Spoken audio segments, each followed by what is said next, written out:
नमस्कार मंडळी, कसे आहात सगळे।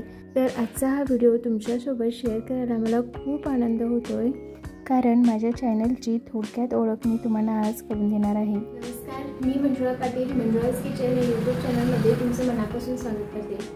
तर माझ्या चॅनलबद्दल मी आज तुम्हाला थोडक्यात इंट्रोडक्शन करून देणार आहे।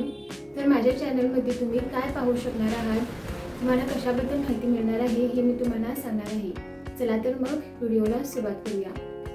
तर नावावरूनच तुम्हाला कळत असेल की हा माझा कुकिंगचा चॅनल आहे।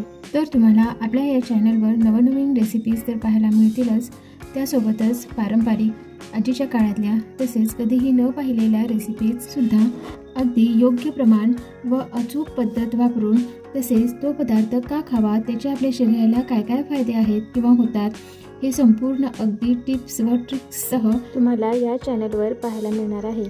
त्यासोबतच मी तुमच्यासोबत मिनी ब्लॉग्स जसे की ट्रॅव्हलिंग, फूड रिलेटेड असे कोणतेही ब्लॉग्स आणि जे काही महत्त्वाचं असं आहे जे तुमच्यासोबत शेअर करावंसं असं वाटतं, ते सगळं काही मी तुमच्यासोबत या चॅनलवर शेअर करेन। तेव्हा माझ्यासोबत कायम कनेक्ट राहण्यासाठी चॅनलला सबस्क्राईब करा आणि बाजूचं बेल आयकॉन पण प्रेस करा। त्याने काय होईल की मी कोणतीही नवीन रेसिपी अपलोड केली की लगेच तुमच्या फोनची पण बेल वाजेल आणि सर्वात पहिला माझी रेसिपी तुम्हाला समजेल।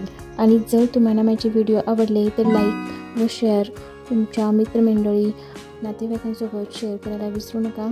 तर आपला कुकिंगचा चॅनल आहे म्हटल्यावर एक रेसिपी तर व्हायलाच हवी। एखाद्या नवीन कामाची सुरुवात आपण जसं गोडापासून करतो, तसंच माझ्या या चॅनलची पण नवीन सुरुवात आहे, म्हणून मी एक गोड रेसिपी तुमच्यासोबत शेअर करणार आहे। चला तर मग किचनकडे जाऊया। तर आपल्या घरात एखादं शुभ कार्य असेल किंवा सत्यनारायणची पूजा वगैरे असेल तर आपण प्रसाद म्हणून काहीतरी गोड दाखवतो, म्हणजेच गोडाचा शिरा दाखवतो।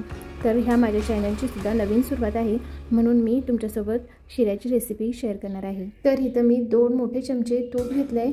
तूप थोडं आता गरम झालं की त्याच्यामध्ये काजू, बदाम यांची काप तसेच थोड्या मनुका घालून लो फ्लेमवरच 1-2 मिनटं आपल्याला परतून घ्यायचे आहेत। आता 2 मिनटानंतर असा गोल्डन ब्राऊन रंग आला की त्याच्यामध्ये 1 वाटी भरून मी रवा ह्याच्यामध्ये घातलेला आहे। आता तो सुद्धा असा थोडा सोनेरी रंग येईपर्यंत परतून घेऊया। आता साधारण 4 ते 5 मिनिटानंतर तुम्ही बघू शकता रव्याचा कलर थोडा चेंज झालेला आहे। आता यामध्ये आपल्याला 3 ते 4 लवंगा व वेलची घालून परत आपल्याला 4 ते 5 मिनिटासाठी रवा असाच भाजायचा आहे। यामध्ये मी आणखी 1 चमचाभर तूप ॲड केलेले आहे, ते सुद्धा आता व्यवस्थित असं मिक्स करून घेऊया। जितकं जास्त तूप असेल ना तितका शिरा पण आपला अप्रतिम होतो। तर यामध्ये मी आता 2 वाट्या पाणी घालणार आहे। पाणी हे आपल्याला गरम करून घ्यायचं आहे, पूर्ण उकळलेलं पाणी आपल्याला घ्यायचं आहे। तर इथं 9 ते 10 मिनिटानंतर तुम्ही बघू शकता रवा आपला किती छान सोनेरी रंग आलेला आहे। आता यामध्ये आपण उकळून घेतलेलं पाणी घालून घेऊया आणि आता लगेचच आपल्याला रवा असा पाण्यामध्ये मिक्स करून झाकून ठेवायचा आहे। आता इथं 2 मिनिटं झाकून ठेवल्यानंतर बघू शकता आपला रवा किती छान असा फुललेला आहे। आता ह्याच्यामध्ये वाटीभर साखर घालून ते सुद्धा व्यवस्थित असं मिक्स करून घेऊया। यामध्ये मी 1-2 चमचे दूध पण घालणार आहे। दुधामुळे आपला रवा पांढरा शुभ्र आणि मऊसूत असा होतो। आता असंच आपल्याला 5 मिनिटासाठी झाकून ठेवायचं आहे।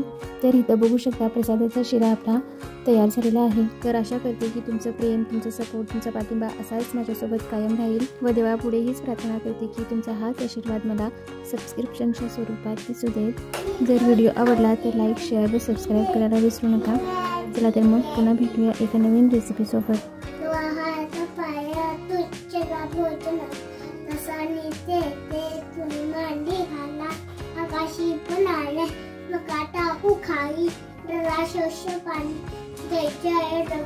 Thanks for watching. Bye bye.